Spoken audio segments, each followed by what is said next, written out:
আন্দোলন বাংলাদেশের কেন্দ্রীয় সভা সদস্য জনাব মাওলানা কাজী মামুনুর রশিদ খান।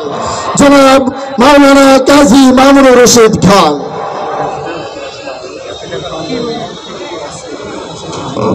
السلام عليكم ورحمة الله وبركاته. إن الحمد لله والصلاة والسلام على رسول الله. أما بعد فأعوذ بالله من الشيطان الرجيم. بسم الله الرحمن الرحيم. إن الحكم إلا لله. صدق الله المولانا العظيم. तौहीद की अमानत सीनों में है हमारा, आसान नहीं मिटाना नाम नेशा हमारा।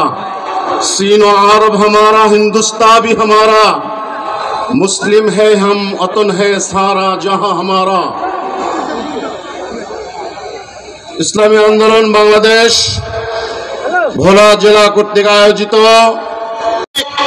মঞ্চে উপস্থিত রয়েছেন এদেশের লাখো কোটি তৌহিদি জনতার আধ্যাত্মিক ও রাজনৈতিক রাহবার, জুলাই আগস্ট বিপ্লবের বিপ্লবী সেপাহ সালার মুফতি সৈয়দ মোহাম্মদ রেজাউল করিম পীর সাহেব হুজুর চরমনায় সমাবে উপস্থিত শেরে তাজ হযরত উলামায়ে কেরাম, সমবেত তৌহিদি জনতা, প্রিয় ভাইরা আমার, বুঝতে হবে ইসলামী আন্দোলন কি চায়, ইসলামী আন্দোলনের উদ্দেশ্য কি, ইসলামী আন্দোলনের মূল লক্ষ্য কোথায়।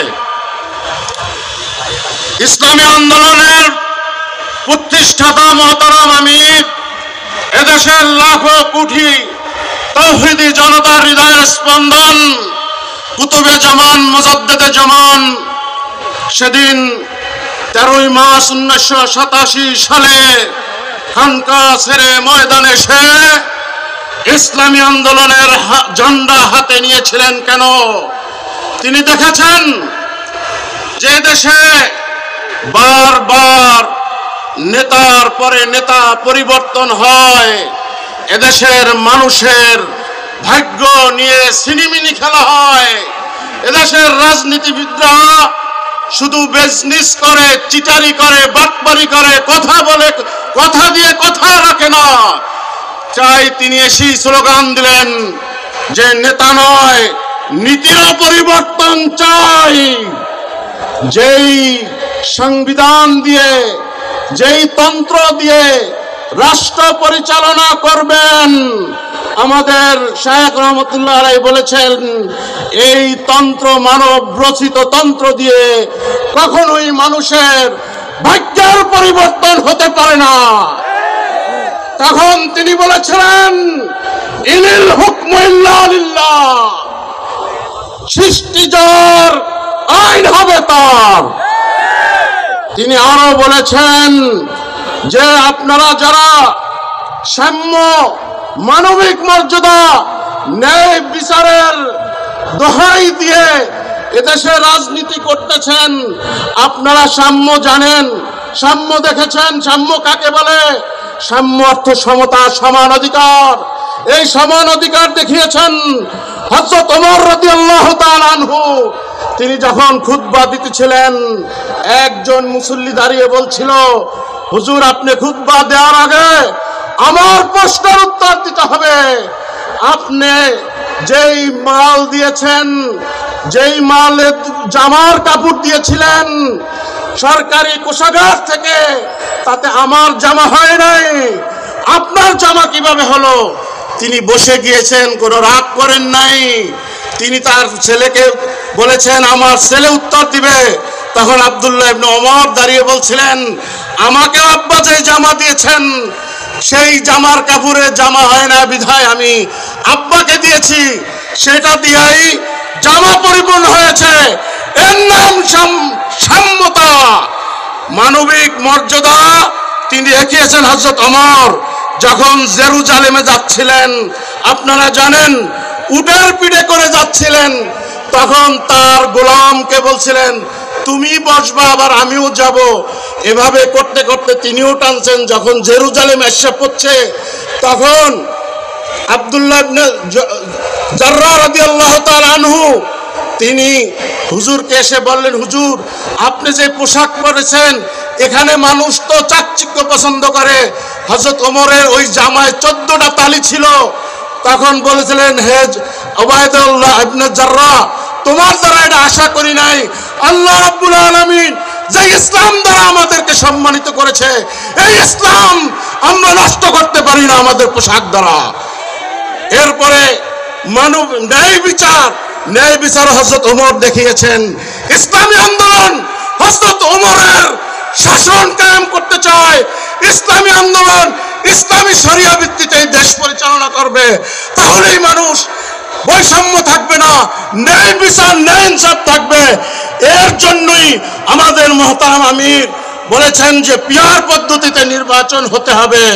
এই পিয়ার আজকে সকল মানুষের দাবি, 71% মানুষের দাবি। আজকে যারা বলেন পিয়ার খায় না মাথায় দেয়, আপনারাও তো একসময় বলেছেন তত্ত্বাবধায়ক সরকার খায় না মাথায় দেয়।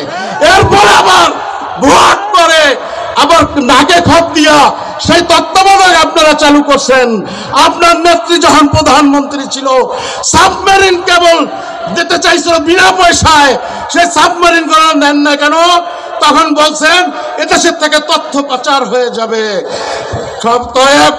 আমি মহতারাম আমিরের সামনে বলতেছি, ইনশাআল্লাহ আগামী নির্বাচন পিয়ার পদ্ধতি হবে ইনশাআল্লাহ।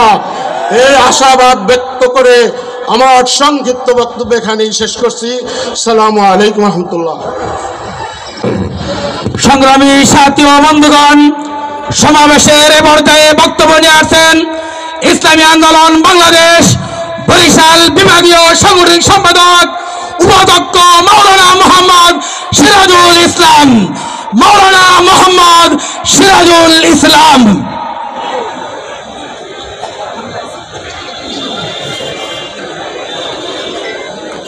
রাসূলুল কারীম আম্মা বাদ। ইসলামী আন্দোলন বাংলাদেশ ভোলা উত্তর ও দক্ষিণ জেলার সমন্বয়ে আয়োজিত আজকের এই বিশাল গণসমাবেশের মহতরম সভাপতি, মঞ্চে উপস্থিত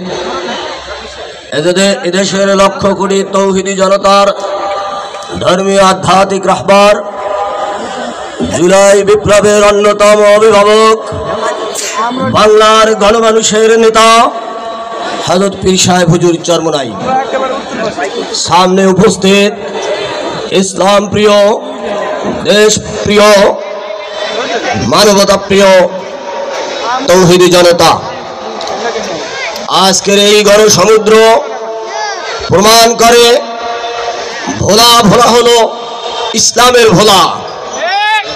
আজকের সমাবেশ প্রমাণ করে ভোলার মানুষ পীর সাহেব চরমনাইকে ভালোবাসে। আজকের সমাবেশ প্রমাণ করে ভোলার মানুষ আগামী দিনে বাংলাদেশের একটা পরিবর্তন চায়। সেই পরিবর্তন হলো কোরআনের পক্ষের পরিবর্তন, ইসলামের পক্ষের একটা বিপ্লব দেশের মানুষ দেখতে চায়। প্রিয় ভাইরা আমার, আপনারা জানেন